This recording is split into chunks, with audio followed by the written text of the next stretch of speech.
Hi hello नमस्कार, कैसे हैं आप सब। आशा करता हूँ अच्छे होंगे, स्वस्थ होंगे।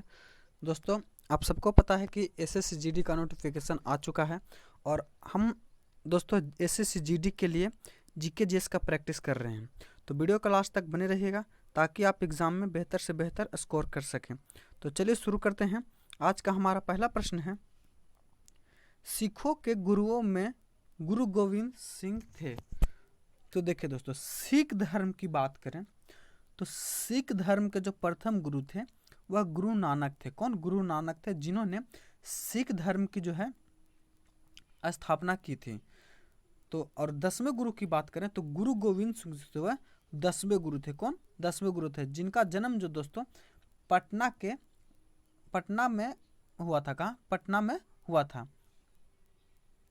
वही दोस्तों बात कर लें और भी गुरुओं की, तो प्रथम गुरु जो हुए दोस्तों वह कौन हुए? तो वह जो है गुरु नानक हुए। कौन? गुरु नानक हुए। और इनका जो काल है दोस्तों वह कब से कब तक का है? तो 1469 से लेकर 1539 तक का इनका जो है वह काल है।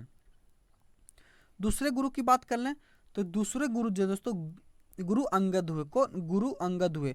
और इन्होंने दोस्तों गुरुमुखी जो है लिपि का जनक जो है इनको माना जाता है। और इनका काल की बात करें तो इनका समय काल जो दोस्तों 1539 से लेकर 1552 तक का है इनका काल। पांचवें गुरु की बात कर ले दोस्तों, तो पांचवें गुरु की बात करें तो पांचवें गुरु जो दोस्तों वो गुरु अर्जुन देव है। इनका काल जो दोस्तों 1581 से लेकर 1606 ईस्वी तक है। और इन्होंने ही दोस्तों स्वर्ण मंदिर का निर्माण भी इन्होंने ही करवाया था। तो ऑप्शन के अनुसार देखेंगे। और सिख धर्म में दोस्तों कुल 10 गुरु हैं। तो 10 गुरु को हम एक बार थोड़ा सा एक नज़र देख लेते हैं। प्रथम गुरु जो है दोस्तों वो कौन है? गुरु नानक। दूसरे गुरु गुरु अंगद देव। तीसरे गुरु अमरदास। चौथे गुरु रामदास। पांचवें गुरु अर्जुन देव। छठे गुरु गोविंद सिंह, गुरु हरगोविंद सिंह, माफ करिए, छठे गुरु हरगोविंद सिंह। सातवें गुरु हर सहाय। आठवें की बात करें तो गुरु हरकिशन। नौवें गुरु तेग बहादुर एवं 10वें एवं अंतिम गुरु जो है दोस्तों वह गुरु गोविंद सिंह हुए। तो आशा करता हूँ ये प्रश्न आपको समझ में आ गया। चलते हैं अगले प्रश्न की ओर। मुगल वंश की स्थापना हुई थी। तो मुगल वंश की स्थापना जो दोस्तों भारत में 1526 ईस्वी में। कब? 1526 ईस्वी में, जब पानीपत का प्रथम युद्ध जो 21 अप्रैल 1526 को हुआ था।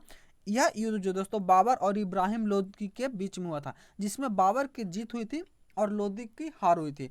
और बाबर ने ही दोस्तों इसकी जीत के उपरांत भारत में जो है दोस्तों मुगल वंश की स्थापना की। उसके बाद उसका जो पुत्र था हुमायूं, वह उसके गद्दी पर बैठा। उसके बाद हुमायूं के बाद अकबर। इसी तरह दोस्तों मुगल काल आगे बढ़ता रहा। बात कर ले दोस्तों बाबर के द्वारा और कुछ जानकारी, तो बाबर के द्वारा जो और भी लड़े गए युद्ध हैं उनके बारे में एक सब देख लेते हैं। खानवा का युद्ध जो कि बहुत प्रसिद्ध है, बाबर और राणा सांगा के बीच 1527 ईस्वी में था। कब? खानवा का युद्ध 1527 ईस्वी में बाबर और राणा सांगा के बीच। इसमें जीत किसकी हुई थी? तो जीत इसमें बाबर को हुई थी। चंदेरी का युद्ध 1528 ईस्वी में हुआ था। कब? चंदेरी का युद्ध 1528 ईस्वी में यह मेदिनी राय और बाबर के बीच होता है। इसमें भी बाबर विजय हुआ था। घाघरा का युद्ध 1529 में हुआ था अफगानों और बाबर के बीच, जिसमें भी दोस्तों बाबर ही जीता था। और 1530 ईस्वी में दोस्तों बाबर की मृत्यु हो गई थी। इसका याद रखने का भी एक ट्रिक है, पान खाओ चलो घर। इसको भी आप जानते होंगे। अगला प्रश्न है, राजतरंगिणी में कल्हण ने जिस राज का वर्णन किया है। तो राजतरंगिणी दोस्तों एक संस्कृत की एक ग्रंथ है जो दोस्तों कल्हण के द्वारा लिखी गई है। किसके द्वारा? कल्हण के द्वारा लिखी गई है। और इसमें दोस्तों कश्मीर के इतिहास का कश्मीर के इतिहास का वर्णन है जो महाभारत काल से आरंभ होता है। तो ऑप्शन नंबर डी जो हमारा वह सही हो जाएगा। मगध की बात कर ले दोस्तों, तो मगध के सबसे प्राचीन वंश बृहदत्त का संस्थापक बृहदत्त था। यह जो दोस्तों कहाँ से मिलता है इसका स्रोत? तो इसका स्रोत जो है दोस्तों पुराणों के अनुसार जो है सबसे प्राचीन वंश जो है दोस्तों वह बृहदत्त था। इसका संस्थापक तो कौन था? बृहदत्त था। कौशल की बात कर ले तो कौशल जो है दोस्तों यह प्राचीन भारत में 16 महाजनपद में जो था उसकी एक प्रथम राजधानी एक महाजनपद था। इसकी राजधानी प्रथम राजधानी जो थी वो अयोध्या थी एवं दूसरी राजधानी जो है श्रावस्ती। और 16 महाजनपदों की जो जानकारी है दोस्तों वो किस सूत्र में थी? तो बौद्ध धर्म के अंगुत्तर निकाय एवं जैन धर्म के भगवती सूत्र से जो है 16 महाजनपदों के विषय में जानकारी मिलती है। कलिंग को देख ले दोस्तों, तो कलिंग जो है दोस्तों, कलिंग पूर्व भारत में गंगा से गोदावरी तक विस्तृत एक शक्तिशाली साम्राज्य था। चंद्रगुप्त मौर्य के साम्राज्य की राजधानी थी, तो चंद्रगुप्त मौर्य की जो है राजधानी थी दोस्तों वह पाटलिपुत्रा थी। क्या? पाटलिपुत्रा। ऑप्शन नंबर सी जो हमारा वह सही हो जाएगा। मौर्य वंश के संस्थापक की बात कर ले दोस्तों, तो मौर्य वंश का संस्थापक जो चंद्रगुप्त मौर्य था। इन्होंने दोस्तों धनानंद किसकी घनानंद की मृत्यु करके जो नंद वंश का शासन था उसको समाप्त करके चंद्रगुप्त की सहायता से मौर्य वंश की स्थापना किया था। और इनका जन्म दोस्तों 345 ईस्वी पूर्व में हुआ था। और जस्टिन ने दोस्तों चंद्रगुप्त को सेंट्रल कोर्टस कहा था, और जिसकी पहचान विलियम जोन्स ने चंद्रगुप्त मौर्य के रूप में किया था। इसको भी आप ध्यान में रखिएगा। वैशाली की बात करें तो वैशाली दोस्तों वैशाली का लिच्छवी जो दोस्तों यह पहला गणराज है, ये आप सबको पता है। और वैशाली में ही क्या हुआ था दोस्तों, तो वैशाली में कौन सी बौद्ध संगीति हुई थी, तो वैशाली में ही जो दोस्तों द्वितीय बौद्ध संगीति 383 ईस्वी में हुई थी। राजगीर की बात करें तो राजगीर जो दोस्तों पहले जो है मगध की राजधानी हुआ करती थी, जो कि बाद में उसके बाद जो इसकी राजधानी पटना मतलब पाटलिपुत्रा करेगा। और पाटलिपुत्रा शहर की स्थापना किसने की थी, तो पाटलिपुत्रा शहर की स्थापना जो है उदयन ने की थी। बोध गया की बात कर लें तो बोध गया जो दोस्तों भगवान बुद्ध को यहाँ पर ज्ञान की प्राप्ति हुई थी। कहाँ? भगवान बुद्ध को निरंजना नदी के तट पर बोध गया में जो है ज्ञान की प्राप्ति हुई थी। इसको भी आज हम बात करने वाले हैं एसएससी जीडी के लिए बेस्ट बुक की, जो कि चक्षु प्रकाशन का है। और इस बुक में दोस्तों 2019 से लेकर 2024 तक के एसएससी जीडी के सारे प्रश्नों को शामिल किया गया है, जो कि इस बुक को काफ़ी ही खास बनाता है। इसको खास बनाता है और इसका जो दोस्तों व्याख्या भी बहुत ही अच्छे ढंग से किया गया है, जैसे कि आप देख सकते हैं। और इसका जो है दोस्तों चैप्टर वाइज जो है सारा चैप्टर वाइज इसका सेट प्रैक्टिस दिया गया है, उसका आंसर भी दिया हुआ है, और उसका प्रत्येक प्रश्न का सॉल्यूशन भी आपको इस बुक में दिया गया है। साथ ही साथ दोस्तों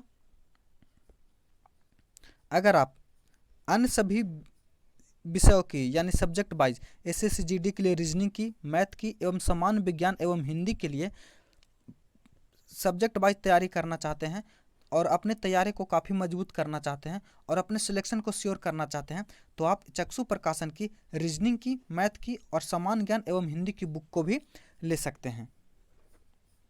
ध्यान में रखिएगा। भारत की बुलबुल किसे कहा जाता है? चलिए देखते हैं।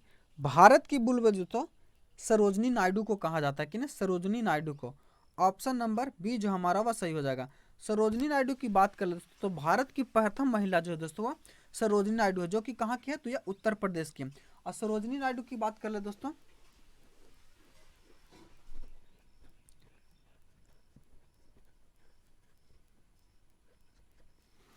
विजय लक्ष्मी पंडित की, तो विजय लक्ष्मी पंडित जो दोस्तों कौन है, तो यह जो दोस्तों संयुक्त राष्ट्र संघ की प्रथम महिला राजदूत थी। कौन? विजय लक्ष्मी पंडित, जो कि पंडित जवाहरलाल नेहरू की बहन थी। अरुणा असफ अली दोस्तों यह भारतीय स्वतंत्रता सेनानी थी। एवं सुचिता कृपलानी की बात करें तो भारत की पहली महिला मुख्यमंत्री, जो कि उत्तर प्रदेश राज्य की बनी थी।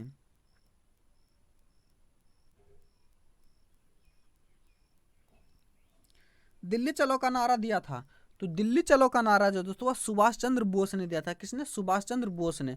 ऑप्शन ए नंबर हमारा सही हो जाएगा।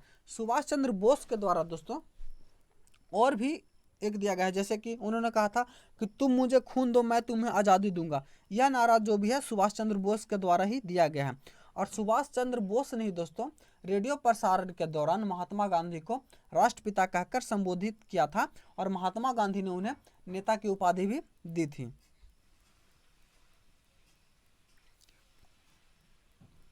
और अगला है दोस्तों एल राय, यानी एल राय, लाला लाजपत राय। लाला लाजपत राय ने दोस्तों इन्होंने कहा था मेरे सिर पर लाठी का एक प्रहार अंग्रेजी शासन के ताबूत की कील साबित होगा। और यह कब क्या था? जब साइमन कमीशन भारत आया था दोस्तों, तो साइमन कमीशन का जो है दोस्तों पंजाब के क्षेत्र में जो नेतृत्व कर रहे थे वो लाला लाजपत राय थे।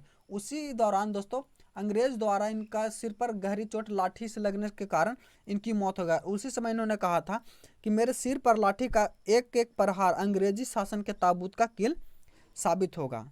महात्मा गांधी की बात कर लें तो महात्मा गांधी दोस्तों भारत छोड़ो आंदोलन के दौरान करो या मरो का नारा दिया था, और इनकी प्रमुख पुस्तक दोस्तों यंग इंडिया, हिंद स्वराज और हरिजन जो है दोस्तों महात्मा गांधी के द्वारा लिखी गई प्रमुख पुस्तक हैं।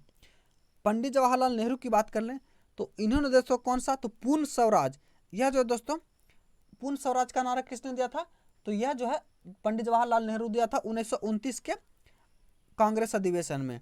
वहीं दोस्तों इनके द्वारा और भी आराम हराम का है नारा भी पंडित जवाहरलाल नेहरू के द्वारा ही दिया गया था।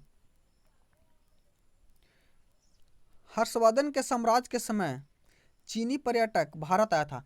तो हर्षवर्धन के साम्राज्य के समय दोस्तों वो चीनी यात्री जो है हेनसांग आया था। कौन, हेनसांग। ऑप्शन नंबर बी जो हमारा वह सही हो जाएगा। और वह जो दोस्तों बिहार में नालंदा जिले स्थित नालंदा विश्वविद्यालय में अध्ययन करने आया था तथा बौद्ध ग्रंथों को एकत्रित करने के लिए भी आया था। और इसके जो यात्रा वृत्तांत है इसको क्या कहा जाता है, तो CU की कहा जाते हैं, क्या CU की कहा जाते हैं। वहीं दोस्तों फाहियान की यात्रा वृत्तांत को क्या कहा जाता है, तो यह जो इसको क्या कहा जाता है, तो इसको फोक की कहते हैं। और फाहियान जो दोस्तों किसके दरबार में आया था, तो यह चंद्रगुप्त द्वितीय के दरबार में आया था। इत्सिंग की बात कर लो, यह 7वीं शताब्दी में भारत आया था और इसने नालंदा तथा विक्रम विश्वविद्यालय का वर्णन किया है। विख्यात सोमनाथ मंदिर को नष्ट किया था। तो विख्यात सोमनाथ मंदिर को जो नष्ट किया था तो वह किसने किया था, तो वह महमूद गजनवी ने किया था।